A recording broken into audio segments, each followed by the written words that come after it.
আজকে দিনে ভারতের টেররিস্ট অ্যাটাকের সংখ্যা অনেক কমে এসেছে।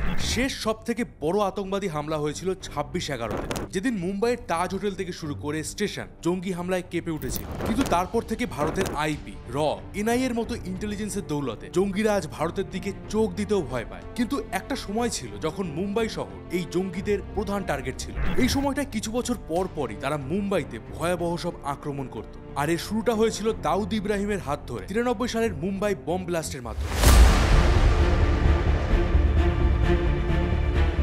যখন একের পর এক প্রায় 12টা বিস্ফোরণে মুম্বাই শহর তছনছ হয়ে গেছিল। তো বন্ধুরা, আমি রয়েছি মিঠুন আপনাদের সাথে। আজকের ভিডিওতে মুম্বাই ব্লাস্টের প্ল্যানিং কিভাবে হয়েছিল, পাকিস্তান কিভাবে এতে হেল্প করেছিল, কিভাবে এই বিস্ফোরণগুলো ঘটেছিল, আর কিভাবে আইএসআই এর নাকের নিচ থেকে প্ল্যানিং করে জঙ্গিদের দেশে ফেরত আনা হয়েছিল, এই সমস্ত কিছু ডিটেলসে বলবো। তো অনেক কিছু জানার আছে, একদম শেষ পর্যন্ত দেখুন। আর হ্যাঁ, শুরুতেই বলে দেই, আমাদের চ্যানেল কিন্তু কোনো ধর্মকে আঘাত করে না। আমি নিরপেক্ষভাবে যে সমস্ত ফ্যাক্ট তদন্তের সময় সামনে এসেছিল সেগুলো আপনাদেরকে জানাবো। আর শুরুতেই বলে দিই, এই ভিডিওর মধ্যে একটা ছোট্ট প্রমোশনাল পার্ট রয়েছে। আমি জানি যে প্রমোশনাল ভিডিও দেখতে খুব বোরিং লাগে, কিন্তু এটা আমাদের চ্যানেলের সাস্টেনের জন্য ভীষণই গুরুত্বপূর্ণ।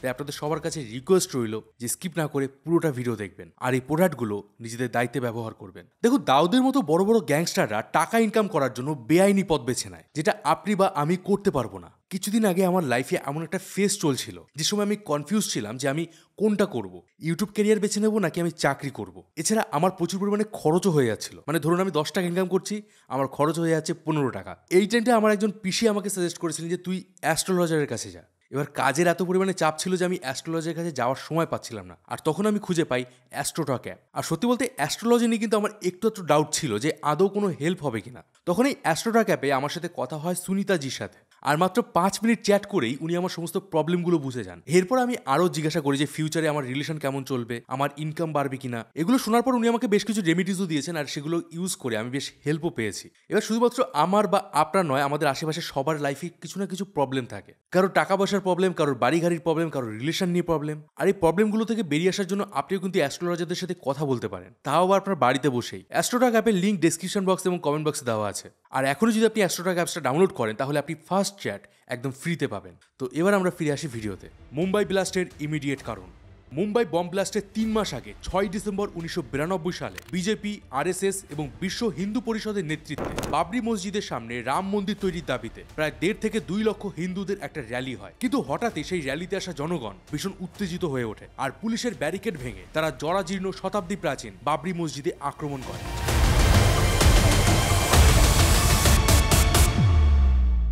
তারা তাদের হাতে থাকা হাতুড়ি, কোদাল, লাঠি এবং দড়ি দিয়ে মুহূর্তের মধ্যেই বাবরি মসজিদকে ভেঙে গুড়িয়ে ফেলে। এই বাবরি মসজিদ আক্রমণ সে সময় ভারতের মুসলিম সম্প্রদায়কে ক্ষুব্ধ করে তুলেছিল। আর শুধুমাত্র ভারত নয়, ভারতের পাশাপাশি বাংলাদেশ এবং পাকিস্তানেও এর ইম্প্যাক্ট পড়ে। এই সময় সারা ভারত জুড়ে শুরু হয় হিন্দু মুসলিম সাম্প্রদায়িক দাঙ্গা। এই সাম্প্রদায়িক দাঙ্গার ফলে প্রায় 2 থেকে 3 হাজার মানুষের মৃত্যু হয়। প্রচুর হিন্দু এবং মুসলিমদের বাড়িঘর, দোকান ভেঙে ফেলা হয়। এই দাঙ্গার ফলে মুম্বাইয়ে প্রায় 9,000 কোটি টাকার সম্পত্তির ক্ষতি হয়। এখন আপনি হয়তো ভাববেন যে এই মুম্বাই বম ব্লাস্টের সাথে বাবরি মসজিদ আক্রমণের কি সম্পর্ক আছে। এই সাম্প্রদায়িক দাঙ্গার ফলে মুম্বাইয়ের মেমন ফ্যামিলির টাইগার মেমনের দোকান হিন্দুরা ভেঙে দেয়। আর এই টাইগার মেমন সে সময় হিন্দুদের উপর ব্যাপক পরিমাণে ক্ষুব্ধ হয়েছিল, আর সে তাদের উপর প্রতিশোধ নেওয়ার কথা ভাবে। আর এই টাইগার মেমনের সাথে দাউদ ইব্রাহিমের খুব ভালো সম্পর্ক ছিল, কারণ টাইগার মেমনও সেই সময় একজন ছোটখাটো রূপ পাচারকারী ছিল। ফলে দাউদের সাথে সে মাঝে মাঝেই বিভিন্ন ধরনের ডিল করত। দাউদ ইব্রাহিম 1986 সালে মুম্বাইয়ের ক্রিমিনাল সামাদ খানকে হত্যা করে, আর পুলিশের হাত থেকে বাঁচার জন্য 1996 সালে সে ভারত থেকে দুবাই পালিয়ে যায়। আর সেখানে বসেই দাউদ ধীরে ধীরে ভারত বিরোধী কাজের সাথে যুক্ত হয়, আর তার কন্ট্যাক্ট হয় পাকিস্তানের আইএসআই এর সাথে। আইএসআই ও দাউদের কানেকশন। 1992 থেকে 1993 সালে দাউদ সোনা পাচারের কাজ করত। এই সময় তার সোনা পাকিস্তানের 2জন গ্যাংস্টার আটকে দেয়। তখন দাউদ কন্ট্যাক্ট করে পাকিস্তানের আইএসআই এর সাথে, আর আইএসআই থেকে তাকে বলা হয় দাউদ যদি ভারতে কিছু এক্সপ্লোসিভ পাচার করতে হেল্প করে তাহলে পাকিস্তান সরকার তার সোনা ফিরিয়ে দেবে। আর দাউদের আন্ডারওয়ার্ল্ড টিম, যার নাম ছিল ডি কোম্পানি, তাকে আরো শক্তিশালী করতে পাকিস্তান সরকার সাহায্য করবে। আর আপনাদেরকে বলে দেই, ডি কোম্পানির মাধ্যমেই দাউদ দুবাইতে বসে মুম্বাইতে রাজত্ব করত। এক্সটর্শন, তোলাবাজি, খুন, ধমকি, এই সমস্ত কিছু ছিল ডি কোম্পানির আয়ের প্রধান রাস্তা। আর পাকিস্তান যখন বলে যে ডি কোম্পানিকে আরো শক্তিশালী করতে তারা হেল্প করবে, সেই প্রস্তাবে দাউদ রাজি হয়ে যায়। আর দাউদ এই এক্সপ্লোসিভ পাচারের কাজে লাগায় টাইগার মেমনকে। যার সাথে তার খুব ভালো সম্পর্ক ছিল। দাউদ এই সময় টাইগার মেমনকে উস্কানি দিতে থাকে, তার দোকান ঘর হিন্দুরা ভেঙে দিয়েছে এটা বলে রোজ এটা নিয়ে তাকে নানা রকমের উস্কানি দিত। আর এখানে একটা ছোট্ট ইনফরমেশন বলে দিই যে সে সময় শুধুমাত্র মুসলিম না, হিন্দুদের উপরেও কিন্তু আক্রমণ হয়েছিল। এবার সেটা তো আর দাউদ বলবে না, কারণ এটা বললে তো তার কাজ চলবে না। তো যাই হোক, টাইগার মেমন দাউদের কথায় ফেসে যায় আর এই এক্সপ্লোসিভ পাচারের কাজে রাজি হয়। সে নিজের আরেক ভাই ইয়াকুব মেমনকেও কাজে লাগায়। তারা দুবাইয়ে বসে প্ল্যানিং করে আর প্ল্যানিং অনুযায়ী ভারতে তারা RDX এবং অন্যান্য ধরনের বিস্ফোরক পদার্থ পাঠাতে থাকে। অ্যারেস্ট অব গুল মোহাম্মদ। 9 মার্চ মুম্বাই ব্লাস্টের 3 দিন আগে উত্তর মুম্বাইয়ের নাগপাড়া পুলিশ স্টেশনে সাম্প্রদায়িক দাঙ্গা লাগানোর জন্য গুল মোহাম্মদ নামে একজন ব্যক্তিকে পুলিশ অ্যারেস্ট করে। এই গুল মোহাম্মদ টাইগার মেমনের দলের একজন সদস্য ছিল আর সেদিন পুলিশের জেরায় চাপে পড়ে সে মুম্বাই ব্লাস্টের কথা ফাঁস করে দেয়। তবে সেই সময় পুলিশ এই কথাটাকে সিরিয়াসলি নেয়নি। এবার পুলিশ এই কথাটাকে সিরিয়াসলি না নিলেও টাইগার মেমনের কাছে কিন্তু গুল মোহাম্মদের গ্রেপ্তারের খবর চলে আসে আর তারা এই ইনফরমেশনটাকে সিরিয়াসলি নেয় যাতে পুলিশ তাদের প্ল্যানকে বরবাদ করে দিতে না পারে। এর জন্য তারা মুম্বাই ব্লাস্টের প্ল্যান, যেটা কয়েক সপ্তাহ পর শিব জয়ন্তীর দিন হওয়ার কথা ছিল, সেই ডেট এগিয়ে আনে আর 3 দিন পর 12ই মার্চ সেই ডেটটাকে ফিক্সড করে। সাথে টাইগার মেমন পুলিশের হাত থেকে বাঁচার জন্য তার পুরো পরিবার নিয়ে পাকিস্তান পালিয়ে যায়। 12ই মার্চের ভয়ানক বম ব্লাস্ট।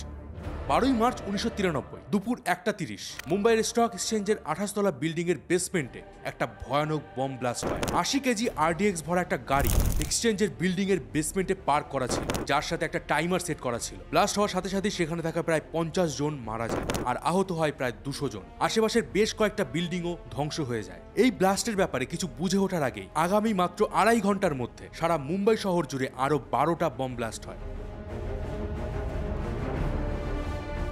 যা মুম্বাই সহ সম্পূর্ণ ভারতবর্ষকে তোলপাড় করে দেয়। ব্যস্ত মুম্বাই শহর এদিন যেন থমকে গেছে। চারিদিকে হাহাকার, কান্না, আর্তনাদ, ক্ষতবিক্ষত মৃতদেহ ছড়িয়ে ছিটিয়ে পড়েছে। কারোর হাত নেই তো কারোর পা নেই, আবার কারোর মাথাটাই বোমায় নিশ্চিহ্ন হয়ে গেছে। কোথাও স্কুটারে, কোথাও বাসে, আবার কোথাও ট্যাক্সিতে RDX গ্রেনেড সেট করা ছিল। 12টা বিস্ফোরণের ফলে সেদিন প্রায় 257 জনের মৃত্যু ঘটে আর প্রায় 1400 জন আহত হয়। কোথাও কোথাও বলা হয় যে সেদিন 257 জন নয়, 300 জন মারা গিয়েছিলেন। কিন্তু মহারাষ্ট্রের তৎকালীন মুখ্যমন্ত্রী শরদ পাওয়ার টেলিভিশনে এসে মিথ্যে কথা বলেন। তিনি বলেন যে 12টা নয় 13টা বোমা ব্লাস্ট হয়েছে আর 13তম বম ব্লাস্টই হয়েছে বান্ডার মসজিদে। কারণ শরদ পাওয়ার বুঝে গেছিলেন যতগুলো বম ব্লাস্ট হয়েছে সবগুলোই হিন্দু গরিষ্ঠ এলাকায় হয়েছে আর এই বিস্ফোরণে হিন্দুদেরই মেইন টার্গেট করা হয়েছিল। আর বম ব্লাস্টের ধর্মীয় রংটা এতে পরিষ্কার হয়ে যায়। এবার এই ঘটনা যদি সামনে আসে তাহলে পুনরায় হিন্দু এবং মুসলিমদের মধ্যে দাঙ্গা শুরু হয়ে যেতে পারত। আর সেটাকে আটকানোর জন্যই শরদ পাওয়ার 13তম স্থান হিসাবে বান্ডার মসজিদকে অন্তর্ভুক্ত করেন, এটা বোঝানোর জন্য যে হিন্দু এবং মুসলিমরা সমানভাবেই এই ঘটনার ফলে ক্ষতিগ্রস্ত হয়েছে। আর এই কাজের জন্য সুপ্রিম কোর্টও শরদ পাওয়ারের প্রশংসা করেছিল। ব্লাস্টের মাস্টার মাইন্ড পাকিস্তান। তদন্তে উঠে আসে পাকিস্তান সরকার সবগুলো বিস্ফোরণ হিন্দু অধ্যুষিত অঞ্চলে করায়, কারণ তারা চেয়েছিল এই বিস্ফোরণের ফলে সারা ভারত জুড়ে একটা বিধ্বংসী সাম্প্রদায়িক দাঙ্গা শুরু হোক। তবে শরদ পাওয়ারের বুদ্ধিতে পাকিস্তানের সেই প্ল্যানিং বানচাল হয়ে যায়। উল্টে পাকিস্তানি যেই বম ব্লাস্টের সাথে যুক্ত বা মাস্টার মাইন্ড, এটা সামনে উঠে আসে। বম ব্লাস্টের কয়েক ঘন্টার মধ্যেই ইনভেস্টিগেশনের জন্য একটা টিম গঠন করা হয়, যাতে প্রায় 150 জন ছিলেন। এই টিমটাকে লিড করছিলেন ডিসিপি ট্রাফিক রাকেশ মারিয়া। পুলিশ সার্চ অপারেশন শুরু করলে একটা কালো রঙের মারুতি ভ্যান পাওয়া যায় আর ওই গাড়িতে বেশ কিছু রাইফেল আর গ্রেনেড পাওয়া যায়। এই গাড়ির লাইসেন্স প্লেট চেক করে পুলিশ দেখতে পায় গাড়িটা রেজিস্টার ছিল রুবিনা মেমনের নামে। অন্যদিকে আরেকটা সার্চ টিম অন্য একটা স্কুটার খুঁজে পায়, যার মধ্যে বেশ কিছুটা RDX ছিল। কিন্তু কোনো টেকনিক্যাল গ্লিচের কারণে ওই স্কুটারটা ব্লাস্ট হয়নি আর এই স্কুটারের মালিক ছিল ইয়াকুব মেমন। এই দুটো ইনভেস্টিগেশন টিম আলাদা আলাদাভাবে কাজ করছিল। দুটো টিমই গাড়ি এবং স্কুটির মালিকের বাড়িতে যায়, কিন্তু দেখা যায় দুজনের বাড়ি একটাই। আর এই বাড়িটা ছিল মুম্বাইয়ের মাহিম পুলিশ স্টেশনের দেওয়াল ঘাসা একটা বিল্ডিং, আল হোসেন বিল্ডিং। কিন্তু যখন পুলিশ ওই বাড়িতে যায় তখন তারা দেখতে পায় বাড়িতে তালা দেওয়া। তালা ভেঙে পুলিশ যখন বাড়ির ভেতরে ঢোকে তখন তাদের কাছে পুরো ছবিটা পরিষ্কার হয়ে যায়। এই বাড়ি থেকে পুলিশ সেদিন প্রায় 2313 কেজি RDX, 1132 কেজি জিলেটিন, 63টা AK-56 রাইফেল, 496টা গ্রেনেড, 3900 পিস কার্তুজ উদ্ধার করে। তাছাড়াও ওই বাড়ি থেকে সেই স্কুটারের চাবিও পাওয়া যায়, যেটার ভেতর পুলিশ RDX পেয়েছিল। পুলিশ ওই বাড়ির বেসমেন্ট থেকে কয়েকটা বিস্ফোরকের কৌটো পায় আর এই কৌটোগুলোর উপরে উর্দুতে কিছু একটা লেখা ছিল। ওই ইনভেস্টিগেশন টিমে সে সময় একজন মুসলিম পুলিশ ছিলেন, তিনি উর্দু পড়তে জানতেন আর তিনি জানান এই কৌটোগুলো হলো বা নোবেল প্রাইভেট লিমিটেড ইসলামাবাদ, যেটা ছিল পাকিস্তানের একটা মিলিটারি গ্রেডের এক্সপ্লোসিভ তৈরির কারখানা। এর ফলে ঘটনার সাথে পাকিস্তানের যোগসূত্র পরিষ্কার হয়ে যায় আর মুম্বাই পুলিশ এই ইনফরমেশন ভারতের গুপ্তচর সংস্থা রকে জানিয়ে দেয়। আর কয়েক ঘন্টার মধ্যেই রয়ের হাতে ওই কোম্পানির সমস্ত ডিটেলস চলে আসে। পাকিস্তান কিভাবে জঙ্গিদের ট্রেনিং দিত। ভিডিও শুরুর দিকে আমি আপনাদেরকে বলেছিলাম গুল মোহাম্মদের কথা। যে ওই মুম্বাই ব্লাস্টের 3 দিন আগে পুলিশের হাতে ধরা পড়েছিল। এবার 3 দিন আগে তো পুলিশ তার কথা কোনো গুরুত্ব দেয়নি, কিন্তু ব্লাস্টের পর গুল মোহাম্মদ পুলিশের প্রধান ইনফরমেশনের সোর্স হয়ে যায়। তাকে এবার 3rd ডিগ্রি দিয়ে ইন্টারোগেট শুরু করা হয়, আর ধীরে ধীরে আরো তথ্য সামনে আসতে থাকে। পাকিস্তানের গুপ্তচর সংস্থা ISI ভারত থেকে বেশ কয়েকজনকে বেছে নেয়, আর তাদেরকে প্রথমে তারা দুবাইতে পাঠায়। এরপর দুবাই থেকে তাদেরকে পাকিস্তানে নিয়ে যাওয়া হয়, যেখানে তাদেরকে বোমা বানানো, বোমায় টাইমার সেট করা, রাইফেল চালানো, এগুলো ট্রেনিং দেওয়া হয়। কিন্তু পুলিশের গুল মোহাম্মদের কথায় সন্দেহ হয়, কারণ তার পাসপোর্টে পাকিস্তানের কোনো ভিসা ছিল না। তখন গুল মোহাম্মদ জানায় যে দুবাই যাওয়ার পর পাকিস্তানের পক্ষ থেকে তাদেরকে একটা সাদা কাগজে লেখা হাতে তৈরি পাসপোর্ট প্রোভাইড করা হয়েছিল, যাতে কিনা ইন্ডিয়ান এজেন্সি তাদের উপর কোনোভাবে সন্দেহ না করে। তাছাড়া এই ঘটনার সাথে পাকিস্তানের ISI যুক্ত থাকার আরো একটা বড় প্রমাণ পাওয়া যায়। মেমন ফ্যামিলির বেসমেন্টে যে এক্সপ্লোসিভের কৌটোগুলো পাওয়া যায়, বা নোভেলের অফিসার ছিলেন জাভেদ নাসির, আর এই জাভেদ নাসিরও ISI এর হেড ছিল। এমনকি মেমনদের বাড়ি থেকে কিছু অস্ট্রিয়ান গ্রেনেডও পাওয়া যায়, আর এগুলোর ইনভেস্টিগেশনের জন্য অস্ট্রিয়া থেকে একটা এক্সপার্ট টিম নিয়ে আসা হয়। আর আপনাদেরকে বলে দেই, সেই টিম লিখিতভাবে একটা স্টেটমেন্টে জানিয়েছে এই গ্রেনেড অস্ট্রিয়ান ডিজাইনের হলেও এগুলো ম্যানুফ্যাকচার করা হয়েছে পাকিস্তানের আর্মি ক্যাম্পে। আর এখান থেকেই পরিষ্কার হয়ে যায় যে পাকিস্তান এই হামলার সাথে সরাসরি যুক্ত ছিল। সঞ্জয় দত্ত এবং মুম্বাই বম ব্লাস্ট। 15ই মার্চ 1993 ব্লাস্টের 3 দিন পর ইনভেস্টিগেশনের হেড রাকেশ মারিয়া মুম্বাই পুলিশ কমিশনারকে ফোন করে জানান একজন বলিউড অ্যাক্টর সঞ্জয় দত্তের নামও সামনে আসে। এবার ওই মুহূর্তে পুলিশের পক্ষ থেকে এই ইনফরমেশনটাকে গোপন রাখা হয়, কারণ তারা ঠিক করেছিল যেহেতু সঞ্জয় একজন নামি দামি অ্যাক্টর, তাই প্রথমে তারা প্রমাণ জোগাড় করবে, তারপর তাকে অ্যারেস্ট করবে, আর ততদিন তারা নামটাকে গোপন রাখবে। কিন্তু এই সময় একজন বিখ্যাত ক্রাইম জার্নালিস্ট বলজিৎ পারমার গোপন সূত্রে খবর পায় যে একজন এমপির ছেলে, যে আবার একজন অভিনেতা, সে এই ঘটনার সাথে যুক্ত। আর তখন সে অনুমান করে নেয় যে এই কাজটা করেছে সঞ্জয় দত্ত, কারণ ওই সময় সঞ্জয় দত্তের বাবা সুনীল দত্ত ছিলেন তৎকালীন কংগ্রেসের এমপি। আর এই খবরটা পরের দিন সকালে মুম্বাইয়ের দ্য ডেইলি পত্রিকায় ছাপা হয় with the headline Sanjay Dutta has an AK-56 rifle.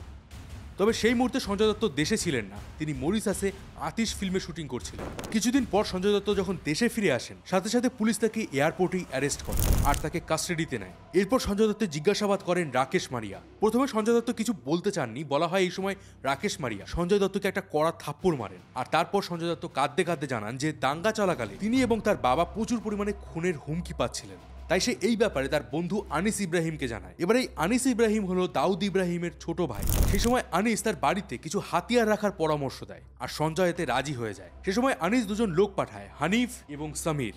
এদের সাহায্যে সঞ্জয়ের বাড়িতে সে একটা হাতিয়ার ভর্তি গাড়ি পাঠায়, আর এই গাড়ির ভেতর থেকে সঞ্জয় দত্ত একটা AK-56 রাইফেল, একটা 9mm পিস্তল আর বেশ কিছু কার্তুজ নিজের কাছে রেখে দেয়। এবার ইন্টারোগেশনের সময় পুলিশ তার কাছে জানতে চায় যে সেই রাইফেল এবং 9mm এর পিস্তল কোথায় রেখেছে। তখন সঞ্জয় জানায় যে নিউজে তার নাম আসার পরেই সে তার 4 জন বন্ধু অজয়, কেসারি, ইউসুফ এবং রাসিমুল্লাহকে ওই ওয়েপেনগুলোকে ডিস্ট্রয় করে দিতে বলেছে। এরপর বহু বছর ধরে সঞ্জয়ের উপর কেস চলে এবং শেষমেশ তার 5 বছরের জেল হয়। Sanjay Dutt has been given a 5-year prison term. Sentence of 5 years has been approved by the highest court.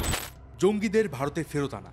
ব্লাস্টের পর থেকে মেমন ফ্যামিলি পাকিস্তানের ISI এর সিকিউরিটিতে ছিল। এদিকে ব্লাস্টের সাথে সরাসরি পাকিস্তানের নাম সামনে আসায় ভারতও ইন্টারন্যাশনালি পাকিস্তানের উপর চাপ দেয়। এতে তারা মেমন ফ্যামিলিকে সিক্রেটলি পাকিস্তান থেকে সিঙ্গাপুর পাঠিয়ে দেয়। আর কিছুদিন পর সিচুয়েশন একটু ঠান্ডা হতেই মেমন ফ্যামিলিকে তারা আবার পাকিস্তানে ফেরত নিয়ে আসে। এবার এইভাবে বারবার জায়গা পাল্টানোর ফলে মেমন ফ্যামিলির ভালো লাগছিল না। তাছাড়া এত মানুষের মৃত্যুর কারণে তারা ভেতরে ভেতরে একটু গিল্টি ফিল করছিল। সেই সময় তারা ঠিক করে তারা সবাই ইন্ডিয়া ফিরে যাবে, আর সেখানে গিয়ে তারা কিছু একটা ব্যবস্থা করে নেবে। কিন্তু এই কথা যখন টাইগার মেমনকে বলা হয়, সে ইন্ডিয়া যেতে রাজি হয় না। কিন্তু পরিবারের বাকি সবাই ইন্ডিয়া আসার জন্য রাজি ছিল।